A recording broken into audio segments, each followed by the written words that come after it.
Speaking of razor sharp Eyebrows. things, let's talk about the script of Superman. Yes, now we have to talk about Man of Steel Man. Let's just go down first. Just grade it. Just give an arbitrary. Okay, so we went to see Man of Steel Man opening weekend. Yeah. As apparently everyone did, because this has It made a lot of money. It made a record for June. It has they had the biggest opening for a June release ever. Yeah. I'm surprised. And Me too. we did not like it. No. Yeah. None of us liked it. No. And here's why. Okay. Did you make notes? I have notes. Oh, yes. good. Should Okay. we rate it? Like, go you first. You said an F, D. What are you talking about? Well, I don't know. I'd give it a D and a half. Against all the other Superman movies, or just on its own? We have to figure out. This how is we're a movie. Just Okay. as a movie, I don't give a shit about comparison. mans that are. Because that seems to be how other people are doing it. They're like, yeah, I mean, it sucks, that's but stupid. compared to like, it's not. That's kind of how the internet's going right now. That's why it's getting like a B overall in the world. Well, critics. A lot of people are critics apologizing agree with. I give it a D as well. I think Yeah. critics agree with me and Isaac, which is why it's so frustrating. I just don't understand things. Well, Like, even when in our theater, me and Adam too saw it together. In our theater, theater, after people it were was angry, over, yeah. people were like, "That sucked." What? yeah, they got together like people who didn't know each other. Of course, were it was a like, later. "That sucked, Yeah, right?" it was They're a like, later "Yeah, that screening, sucked." so there were older folk that were probably more critical. Yeah, that, Well, I there's guess a that's big group of nerds there. Remember that guy that kept going Oh yeah, the morbidly obese man. during the entire. I think that was the fucking guy I movie. pointed out to you when we were buying our tickets. I was like, "Look, it's the Grimace. He's real." It was the guy. It was There the was that Grimace. part when it got all quiet and all I heard was this echoing for through the 5 theater. fucking minutes. Him just scratching the back of his head. trying to comprehend the plot. And he would blow his nose, but he'd blow his nose into like a wheeze. He'd be like, Was that Star Trek? Did we go see Star Trek and it was the same? Remember that guy who was like, coughing like a crow? It probably was actually. I think it was Probably the same guy. dude. Yeah. we went should to- watch all our movies with him. That I guy's know awesome. it was funny when we went to I think he's developmentally challenged, but no, he's in the front. no, He's like, no, he's not developmentally challenged. I heard him having a cogent conversation after the movie. Well, no, I then- just think he's about a week away from having to have an oxygen tank. So take that guy we don't know who might have some crippling ailment that he had no control over. well, we're talking about developmentally challenged guys. Sorry, but he's just like for like 3 minutes, and everyone in the theater, he's like right in the front too, because his friend wheeled in on a chair. Welcome to the SacCast, where Clancy makes fun of the disabled. I'm not making fun of the disabled. I'm making fun of the fact that, despite that, Like, I'm just relating a story about the disabled and laughing maniacally. I'm laughing maniacally because the sound he made when it was the quietest moment when Zoe Saldana was like, and Spock's like, that moment when I was left in the volcano, I was at peace because I knew you would and then So anyway, let's start with our gripes. What's your first gripe about Man of Steel, man? Who Ram? What is my first gripe? You first know a movie's bad when you are screaming over the loud sound effects and turning your head away from the visual effects to talk about stupid decisions people are making. Like, my favorite part during that the when like the climax with that, like, they crash the ship into the first thing, your first warning. And then I went off on my own tangent, Clancy, and I said, There's just so much great segued shit. my own thing. All right, so shut up. The part where they like at the end, they're like, yeah, and they crash, and for some reason makes a black hole. Everyone's like, if we crash and blow that up, it will make a black hole and suck them all in. So they make the black hole, and the black hole happens. It's like all of this action going down, and I turn to Isaac, and I'm screaming over these sound effects. And I'm like, Isaac, that's fucking stupid. It would just leave everyone. And the black hole sound, everything went silent, and all you hear is me in the theater go, stranded! It's like insanely, just screamingly loud. Okay, right off the bat, I'm gonna say we'll probably spoil spoil the movie. It's fucking Superman. Superman fights some guys and wins. What's going to surprise you? You already saw it. Yeah, I'm sure you. Anyway, if you're listening to this podcast, you've seen it. Okay, first things first. The script is pretty terrible. The world that this story takes place in seems to be solely inhabited by developmentally challenged people. Every single person makes From the very beginning, though, when they're on Krypton and Russell Crowe's riding around on a Kryptonian dragon, even though they have spaceships. I know. Okay, that wasn't even a weaponized dragon. They go to like the planet is literally imploding as they speak, and he goes to like the throne room with all the leaders of the planet. He's like, we have to leave Krypton. We have to leave this planet. It's destroying itself. And they're like, no, it's not. What? We're not going to prove it anywhere. Yeah. And then Michael Shannon shows up and kills him, and he's like, we have to Krypton. We have to save Krypton. And like, well, it's being destroyed. What do you want us? Yeah, and then they put all the DNA in the Krypton. skull. I'm gonna stop you right there. I'm gonna let you finish. My first problem when I was sitting there is I was like, fuck, we're like 7 minutes into this Superman movie and we're spending a lot of time in space. There's like a lot of Halo going on in this Superman movie. Yeah. And then as soon as he jumped on the dragon, it was like, now we're at Avatar? Well, I mean, yeah, it was fucking weird because before there's precedent to how Krypton is depicted in film, right? Yeah. And it's usually just big like crystal rooms with Marlon Brando for some reason. Yeah. You know, or something like that. And I'm cool with them changing things, but their version of Krypton just made everything look like vaginas. For one, like all their spaceships, they're just a big series of H.R. Geiger-esque vaginas. Just anyway, but with but little then, tonguey feely things when you get like banished. Yeah. So little tonguey vaginas, and I'm cool with that. I'm like, all right, they're a little bit new, but then other than just introducing Kryptonians, then all of a sudden Russell Crowe's on a giant dragon creature, and I was like, what the fuck? This Krypton's off the chain. It's like we're on John Carter of Mars all of a sudden. And here's where at the beginning you're like, oh, it's just a thing. Don't worry about it. I mean, they wanted to be cool. They wanted you to know his dad was equally awesome, whatever. That world was so active with tons of shit going on that when Michael Shannon couldn't handle all of the stimulus going on Earth, he's like, I hear planes. Okay, that's when the Kryptonians go to Earth, they become super powerful and their senses are heightened because of Earth's yellow sun, Clancy. Yeah. That's not why this movie is retarded. There's several thousand other reasons. Okay, let me just. It took him 5 minutes to come to terms with that. It took Superman his whole life. That was the moment for me, though, Isaac, where I was like, "This movie's gonna suck." Is when he's like, "Gargamax" or whatever. He leaps off the building onto a fucking dragon. I'm like, "All right." Yeah. You had to call him like Gandalf. It's like I was like, "God damn it, we're a minute and a half in, and I know this is gonna blow balls already." Gargamax, king of all the space dragons, and they're all invincible, like the. Except for when they get shot by those guns. Well, yeah. Which Michael Shannon should have brought one of those with him. Well, no. See, once again, Clancy, on Krypton, they're normal people. No.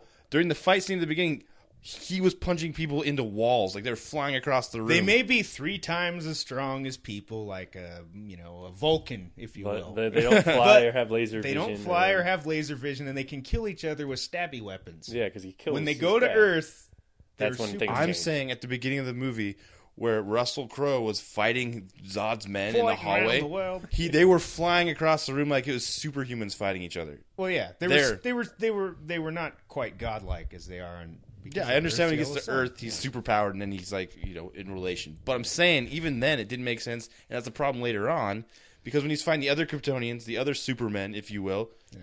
There's no blood. There's no consequences to them beating the fuck out of each other. Okay, we'll get to that later. But first things first, the visual style of the movie was incredibly obnoxious. They needed to fire their focus bullet. Yeah. Oh my god. Yeah, like they were artfully going in and out of focus and never actually finding it in a lot of places. For like 15% needless of the shaky movie. cam, even for dialogue scenes between. There's that scene, with Kevin Costner and the young Clark Kent. Kent. His dad's Kevin Costner. Strike one against the movie. Yeah, where like it's just a wide master of like Clark in the back of the truck, and Kevin Costner walks up and talks to him.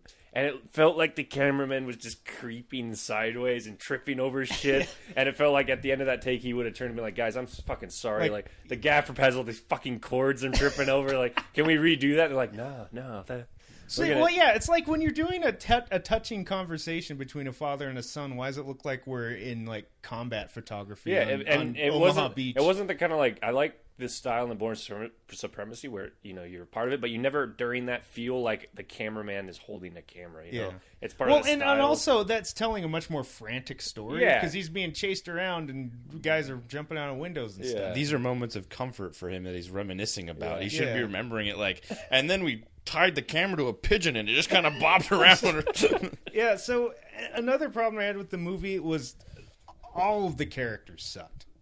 With the faint exception of Russell Crowe, because he felt like the only person that turned in a good performance in the movie. Yeah. Everyone else, they took a cast that's like loaded with Oscar-nominated actors and honorable alums from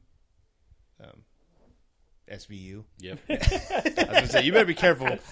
But you better be careful. It made them all look like rank amateurs because the script was so like torturously terrible. And let's establish before we keep going that none of us went in wanting to hate this movie. Yeah, it's true. Like, I didn't go in being like, this is gonna suck. I was like, I hope this will be fun. Like, I really want to enjoy this and see if they actually can pull off a Superman movie well. So I went in with that mentality, looking to enjoy it, and I did not. Yeah, I'm rooting for DC to do a good. Yeah. I want them because I like what the Marvel franchise do. It'd be cool to see the other half, knowing that they don't have nearly the roster, a compelling roster. They have Batman, Batman's villains, and maybe Superman. And after this movie, I'm like, nope. I mean, one of the problems was that like the script was so painfully earnest and dour and kind of mopey that there was no levity to it, and every time they attempted to be funny, it was just terrible. It was like someone that had no clue what they were doing, which is kind of weird because Zack Snyder did the Dawn of the Dead remake that was actually a very funny movie. He didn't write the script. It's true, but he still Goyer did or whatever. Well, yeah, but I mean, you'd think that the director understood comedy from that movie, and none of that was in this. Yeah, this is the format, like the way they told the structure of the story, the flashback is shamelessly similar to the Batman movies. Like, it's the same shtick. Like, he sees the school bus, back to the flashback of that time he was on a school bus. Like, telling, exactly. The Batman Begins kind of thing. It's kind of telling, not chronological. It's kind of just like inspired flashbacks. Like, and I mean, it's the same thing that Batman did, but you could see the talent of like Nolan, and you could see how he was able to interpret the script and make it work. And then they tried to redo the same gimmick this time, and Zack Snyder just did not pull it off. And there was nowhere to go. Like in the Batman flashbacks, you're leading up to like, why is he in this prison or why is he here? And like the whole flashbacks lead up to just like him coming back to his house and talking to his mom. Yeah. Like I remember specifically, there's that scene where he takes a bus to his mom's place and they sit on the porch and start talking, and I just remember thinking like, I am so fucking bored right now. Like I have no interest in what's going on. Yeah, and going back to all the characters being idiots, the flashback where it shows Kevin Costner die. Yeah, they're like in a traffic jam. They're in Kansas in a traffic jam, and yelling at each other. And they look ahead of them. Oh shit! There's an F5 tornado in front of us. Yeah. And like and everyone on the highway, there's like 80 cars. Like, oh shit! And they're like, everyone get out of the car and go under the kajigger. And they're like, we're gonna get under the kajigger. and then he has his family safe. He's under the overpass. And they're like, we left the dog. and then Kevin Costner's like, oh shit! I gotta go save the fucking dog. So he goes and saves the dog. I'm sure the dog was thankful for the 3 years of life he bought him, and his child was thankful to be raised without a father. And then Clark's gonna save him, and he's like, no, don't save me. I need to die for the plot. I love it. And he takes it. He's not running away. He's just like, no, Stan. Don't say. He could.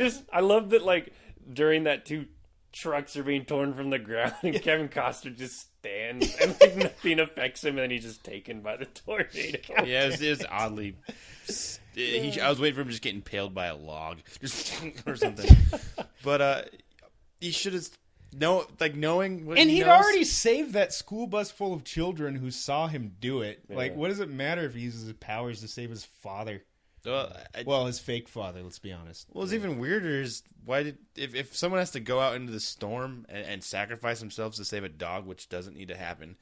As much as I love dogs, Yeah, fuck a dog. why didn't they? Because they know he would have survived it. They just let Superman do it, and then Superman gets willingly taken off into and it's a huge tragedy. But oh look, he somehow managed to survive. Like, you make up the story afterwards. Like, it's so. I think he's like, no, it's time for you to be out on your own. I'm going to commit suicide via tornado. Just to Sorry, prove my wife. point. I think he just wanted a divorce, and he was sick of being a farmer. He's sick of putting up with this like smug, sad, mopey alien kid. Just paid off the dog to stay in the car. Yeah. So anyway, now let's talk about the Lois Lane character, right? Yeah, I loves me some Amy Adams, but she was just forgettable. There's nothing to do. Yeah, there was no chemistry between her and the Superman. Yeah. Which meant that their love story, which involved nothing, and then they kiss at the end. And you're like, okay. Yeah, and I like how she gets drafted into the military just because she ran into Superman. Oh man, she's military. like, I interviewed the Superman kind of, and he didn't tell me anything. The military's like, we need you. And then by the end of the movie, but then Zod does too. Yeah, Zod's like, bring Lois Lane as well, Yeah. and no one really needs her. Yeah. She's just there. Well, she's by the end of the movie, she has a military uniform on, and they're like taking her into all these top secret meetings. And apparently, the military's just 12 guys. No, that was the part I wanted to rant about. Oh, Is okay. like, it reminded me of someone watching a Michael Bay like Transformers movie and be like, I love how they incorporate the military in that. But at least Michael Bay had every branch of every military thing everywhere, so it felt like you're just like, Jesus Christ, the whole world's full of military people, which it is. But in this, it's like 4 guys in a shitty, like not even a real set, like just dealing with everything, whether that's like alien relations or nuking things or bombing. It's just the same fucking 4 people. And they jump around the country in minutes, too. Exactly. They're like, he's somewhere over the metropolis. We're in Chicago. And then they're like, just there. And everyone seems to do everything. Like SVU guy, he's like he's top brass, and then he's like flying a helicopter. Yeah, exactly. Then he's flying the bomber plane and to drop the He's nuke heading in up an Arctic expedition. Like, you guys can tackle that. I'm gonna step back and look at a bigger level. Like, just everything was oversaturated. Like everything, the fight, the action, except for the color palette. Yeah. The action, Yeah, it felt a lot like Ang Lee's Hulk. Well, the problem with Yeah, the problem with the action was that there was no consequence to it. and there was no rules. You had no Yeah. idea whose powers, Yeah. what, or who, Like- how you could hurt or kill And someone. also, like once the Supermen started fighting, and they kept cutting back to the military, and the military's like, "We're gonna try this now." I'm like, I don't give a shit about them. It's been established that they can't do anything. Yeah. None of their plans will work. Yeah. And then they cut back to the fight. And I'm like, okay, now they're throwing each other through buildings, and they cut back to the military. I'm like, what? You can't do anything. Don't show and they me even a say fucking like, military. we can't do anything. Like, we're gonna try something. It didn't work. But then the super fights are boring too, because like you said, there's no rules established, so they're not hurting each other. It's just there's no dolls. and one other thing that bugs me is there's no thought given to the collateral damage. Yeah. Thousands of people are fucking Yeah, dying, like thousands and thousands. There's all these populated high rises, and they're just punching each other through them. They're blowing up gas stations and train stations, Yeah. and then at the end, Superman's all pissed because Zod's trying to kill one family. Yeah, you're it's like you dude, probably you just kill. yeah you have like 12-year-old juice all over your body because you've been crushing through their apartments and nurseries. Like They weren't content with just knocking him through things, because that was like a running gag through the whole movie. I don't know if it was intentional, but Superman, he flies through things really well. Like, he flew through an IHOP, he flew through a mountain, he flew through an Arctic and cap. then finally at the end, He flew through a building, and then the building tipped the fuck over. Did they just sequester off that whole chunk of Metropolis? They're like, all right, well, let's not even rebuild this. This part of town we'll call it Dead Town. And that's where the gigantic alien rig was gravitating and smooshing people on the ground. Like, That's the worst part about these movies is they just like, well, massive devastation. We saw how long it took to clean up after like 9/11. Like, you imagine how long it'd take to clean up after Metropolis? And especially since and then the next movie, it's fine. It's like, we got a new building. No, at the end of the film, it was fine. Like, there's the part where like the newscaster comes up to Lois Lane, he's like, "Hey, Lois, you want to go to these tickets to the game?" And I was like, I leaned over to Isaac. I was like, everyone I know is dead, and you're making jokes. There's no basketball arena anymore. You're just hitting on me. Everyone's dead. Yeah. Half the team was slaughtered in the alien. No, okay, but also then the climax, he just breaks Zod's neck. Yeah, and we have no idea that was possible at this point. Yeah. Because and even when Zod's like, "I need the armor," and then he's like, "You think I don't know how to train myself?" Then he takes his armor off and flies. You're like, why is he flying now? Was he not? Could he not fly before without the suit? Like, and then they start punching each other again. Yeah. Okay, well. And also, Zod's plan was retarded because he's like, we come to this Earth where we're gods. Let's turn it back into Krypton where we're not gods. Well, his plan his plan's simple. He wanted to make Krypton again. Like that. I like the part too. That's why I actually empathize with this character the whole time. He's like, his job was the protector of Krypton. Well, let's talk about Zod for a second. Let's talk about eugenics. Everyone, lots of reviews, even if they don't like the movie, they're like, Michael Shannon was good. But I think that was just because Michael Shannon's been good in 24 other things that people are just prepared to say that about his performance because his character has nothing to do. He's completely one note. Yeah. He's like, I gotta make I don't know why he's turning into Willem Dafoe, but I gotta save Krypton. He's like, I have to shave Krypton. There he is. Like, I have to. I will find out. Yeah, he was either talking very sternly or he was yelling at Superman. And there was no kink to his character at all. There was no kink to any of the characters. Not meaning they were into feet or something, but there was nothing to make them interesting. There was nothing unexpected going on. I guess General Zod had a kitten. Well, no, it's not even like if he had allegiances torn or some reason to or if he even cared for any of his crew. I thought they were gonna do something with there's the female super. Chick. And I was like, she was hot female. She was really hot. She was crying, she saw Krypton get destroyed, and she was all sad, and he was comforting her. I was like, that's cool. And I thought maybe that would be something interesting they do with Zod, maybe their relationship. Nah, that's nothing.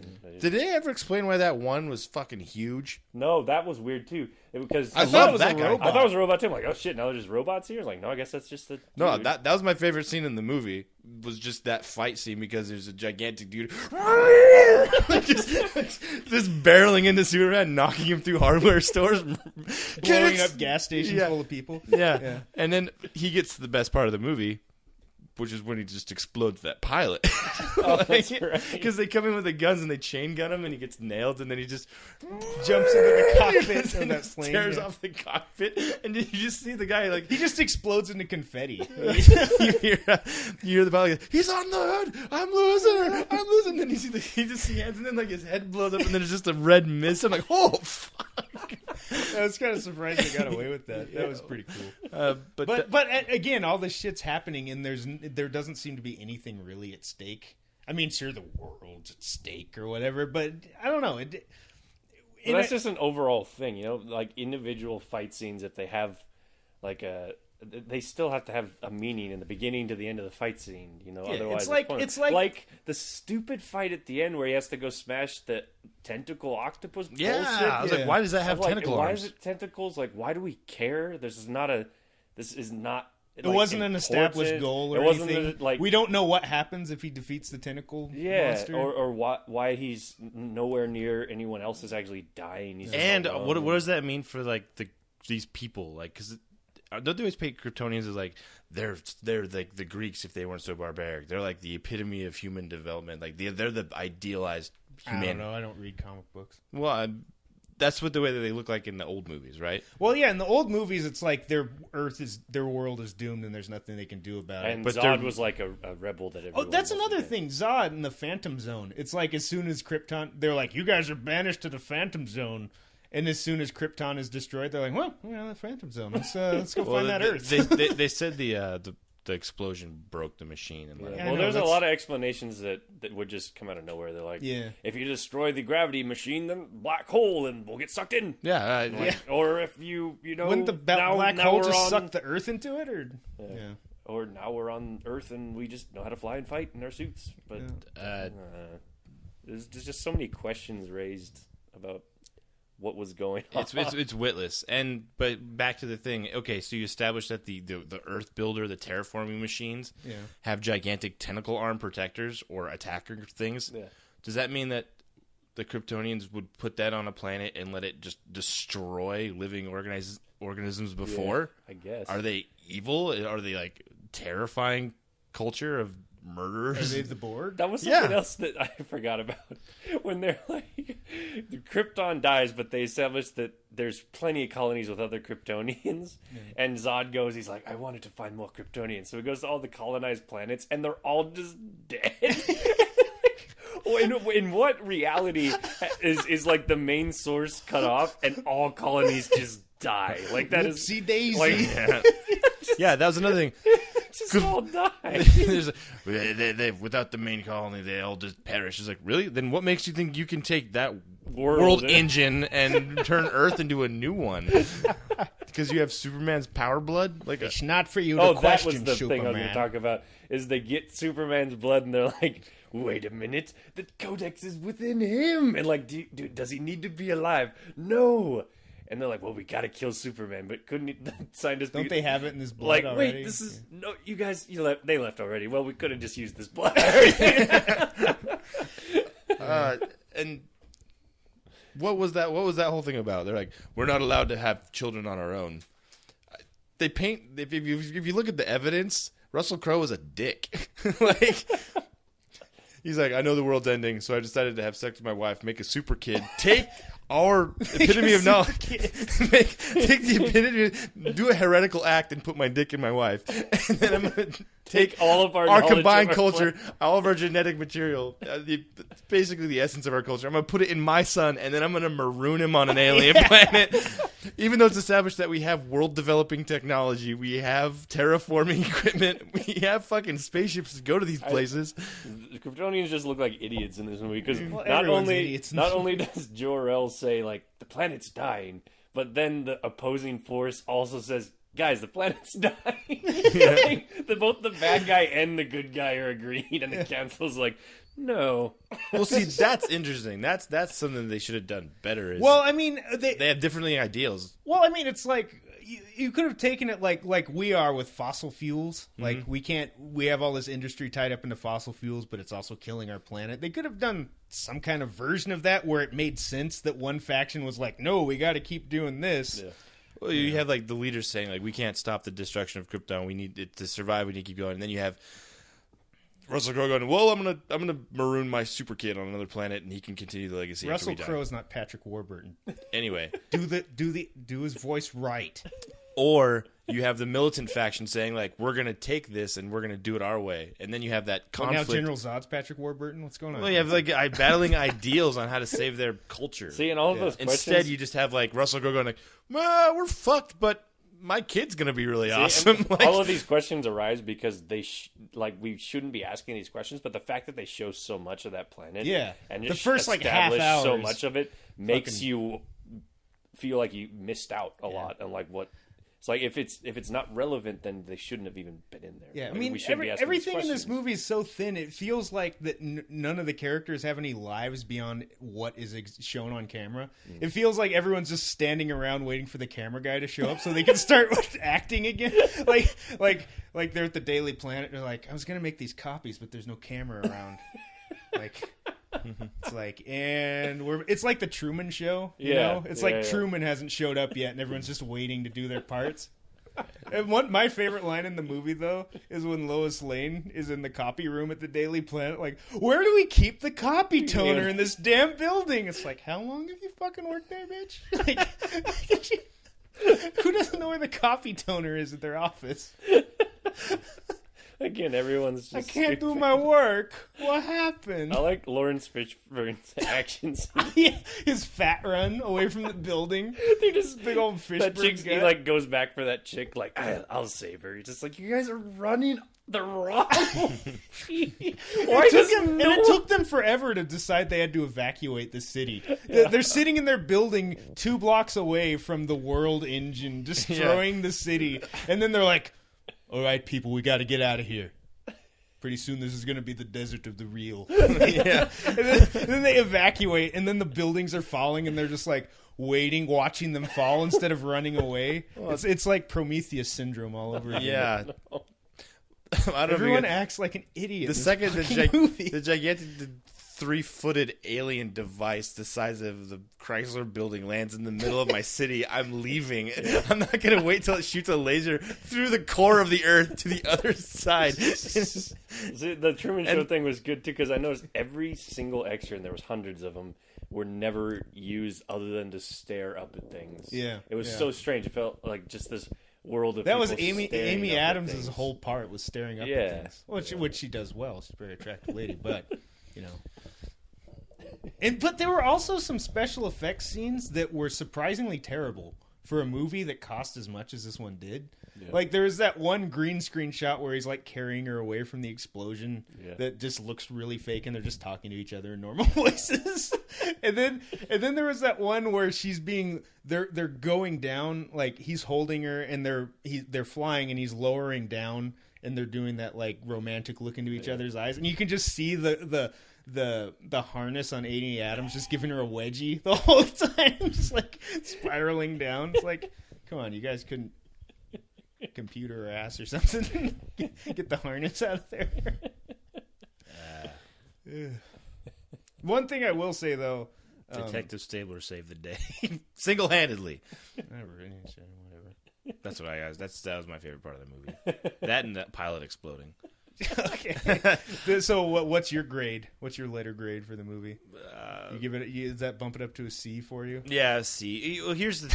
What was the last Superman movie? I remember just being bored out of my skull because that besides was Superman Returns. Oh yeah. Besides, I didn't see that one. Kevin That was Spacey awful. being awesome, there was awesome and again a stupid way. yeah. Superman movies just revolve around characters being idiots. Like everyone's just like the whole plot of Ned that Beatty movie, was a saint. the whole plot of that movie was like Kevin Spacey's like, yes, we must have land. I will sell all this land, and he just builds all this land out in the ocean using krypton crystals. And it's just shitty ass, rocky ass land. No one can't owns, develop it at and all. no one can just claim all this land you're making. Like why how are you gonna sell land? And it shows shows the land destroying and flooding the rest of the world. You're like, you're killing everyone you're gonna sell the land to. Here's after that movie, just seeing Superman punch someone was such a cathartic experience that I give it it gets a lot of points for just, all right, Superman gets to fight someone. I don't know if they're going to be about the next movie.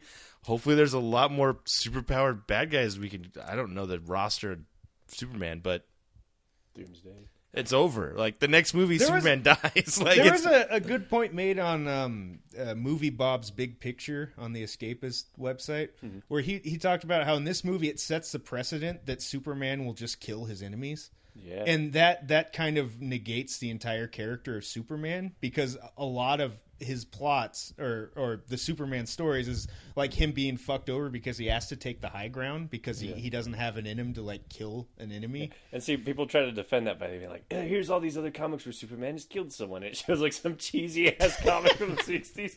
And he's like, green kryptonite ray. And the three guys go like, "Meh." And you're like, okay, yeah, that's a good defense, guys. Well, I mean, that's the problem with this movie. They didn't get over the super problem, which is Superman can't be destroyed. They didn't even introduce kryptonite. They didn't even introduce his freeze breath. Yeah, we didn't. Introduce freeze breath. We didn't know that the other guys actually had the power to defeat him. Yeah. At no point does he feel like he's gonna lose or something. Yeah. You know, it's like that's always been the problem. Like I would always critique other movies, like, yeah, they fall into the Superman trap, and this Superman movie fell into the Superman trap, and you would hope by now they'd figure out a way to negate Around that. it. Yeah. Yeah. I don't know. He like coughs up a bunch of blood when he's on board the ship. He's like, "Oh, yo, Kryptonian atmosphere." I love that too because like Michael Shannon's like, I must convince Superman to be on my side. How will I do that? I must convince showing him Superman. a vision of the Earth covered in skulls. just showing that he's just going to destroy millions. That's how I'll convince this man to get on my side. Yeah. I think this one's a baby. Yeah. The second they went into a dream sequence, I'm like, really? Why do we have to resort to... And you know that's just something that they're like, fuck, this is going to so visually fucking That's cool. the thing with Zack Snyder. Yeah. That's all he fucking cares about. Yeah. And you can just see him like sitting at the monitor like, this is gonna look so cool, man. This would be just like in the comic book or whatever. and giving no thought to, like we were saying, like collateral damage, or if the characters' motivations make sense, if the characters are interesting at all in the first place. Sucker Punch is a better movie than this, and that movie's fucking awful, dry. That's like a chicken breast left in the oven too long. It's like nothing, except definitely like, full of breast. Yeah, I mean it's just got okay. It's human boobs left in the oven too long, so when you squeeze them, they just turn to powder in your hand. And you can enjoy them to a point. You can't really, You bring memory to it. You're like, well, this is powder now, but it used to be a supple human breast. And then you make do. You try to add water, it just doesn't work. It gives it like kind of a gelatinous porridge. Yeah. I mean, sure, you fuck it, but it's not the same. Fucking gelatinous porridge. Boob porridge. Come on. So anyway, let me look at my list. I had a list of grievances. Vagina ships. We talked about that. It doesn't really set up its own story world. It kind of just assumes that the audience knows Superman well enough that even though they're like, this ain't your daddy's Superman. And again, that was a defense that I don't understand for people. They're like, everyone knows the story Superman. It still has to function as a fucking movie. Like, they don't set up... I forgot that Metropolis was the city it was set in. Yeah. I thought, it's just New York. I was like, oh, yeah. And then I saw a sign that was like Metropolis or something. They're like, oh, yeah, Superman is Metropolis.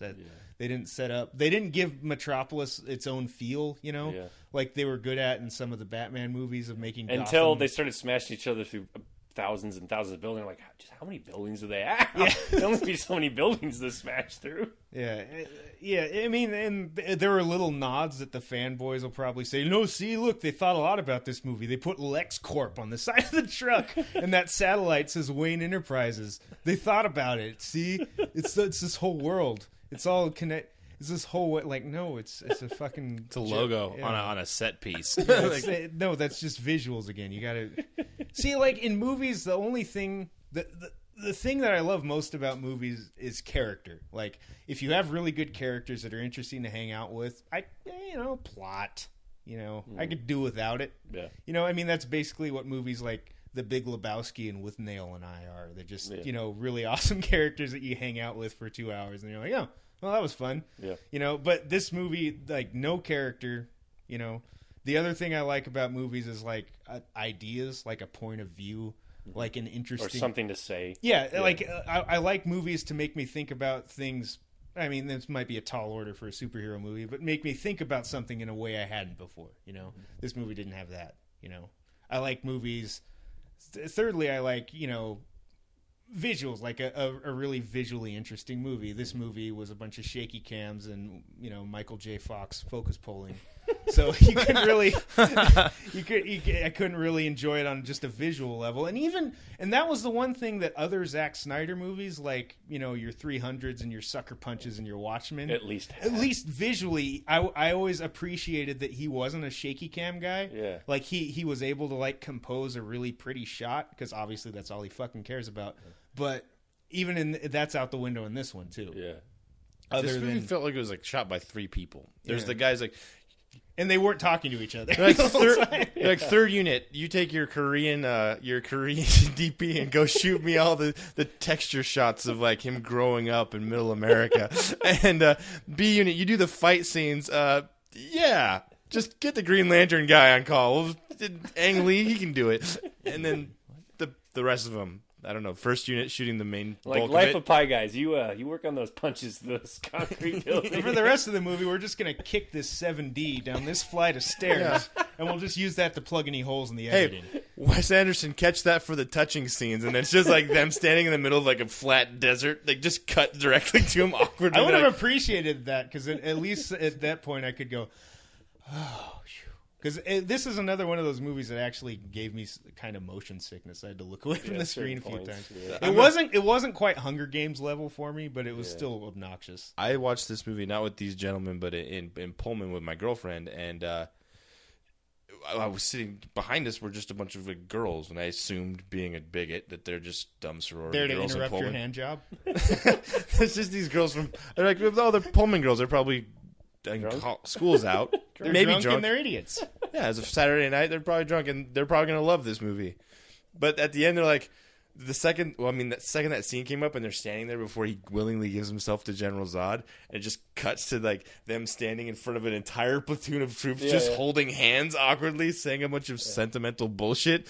She's like, really? I was like, and also, I like how everyone seemed to stay through the credits. Like, there's going to be some teaser or something for something else, and then there wasn't. Everyone was like, "Oh, well, we really truly wasted our time tonight."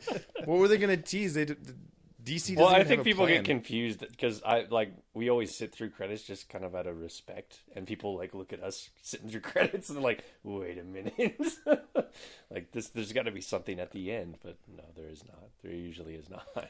I can understand people being like, "Well, this is one of them comic book movies. Don't they usually have something after the credits?" Like, I can see someone making that jump, but why would you see Superman if you didn't know that he's DC? And if it's DC, you know that they don't even have a fucking plan. Like, they're just like, "We're gonna make a Superman movie, and if it does well enough, we'll call Ryan Reynolds and see if he wants to be Green Lantern again." I don't know. We had to get Megan Fox to be Wonder Woman. I don't think Green Lantern even wants to be Green Lantern again. I have no idea. It's like one of those things that really piss people off. They're waiting in line for Superman. You're just like, Marvel sucks. That's all I used to do when people were waiting in line for Harry Potter. I used to drive by and say, Star Wars sucks. It's Harry Potter. A young Jimmy Stewart was on. It's Harry Potter. It's Harry Potter. Mr. Potter. Oh, Jojo's petals. I want to live again. You're a wizard, Harry. You're a wizard. You can go to Hogwarts. You won't be a Hufflepuff. No. Somewhere. Oh God. Snape killed Dumbledore, Harry. No. You're getting too Barney. He's not even a character. He just is Jimmy Stewart running around. You're way too high with that. You're drinking like a Barney Fife Jimmy Stewart hybrid. I'm a very specific Jimmy Stewart. I'm Jimmy Stewart at the end of It's a Wonderful Life. Yeah, exactly. Okay. When he's elated. Hello, movie house. Now, if he wasn't elated, he would talk a lot slower. And now I'm turning into Matthew McConaughey. Pet Cemetery guy. Matthew McConaughey. Pet Cemetery. Sounds like this. Yeah. A little slower. Take my shirt off. Yeah, I'm impressioned out. I've been doing too many. And none of them well. Except, I must say, I thought my Russell Crowe was pretty good. It was actually fucking good. My Russell Crowe was pretty good, and I thought my Michael Shannon got there after I found out I'm not a pro in the Shannon, so I was like... Well, you haven't been watching Boardwalk Empire.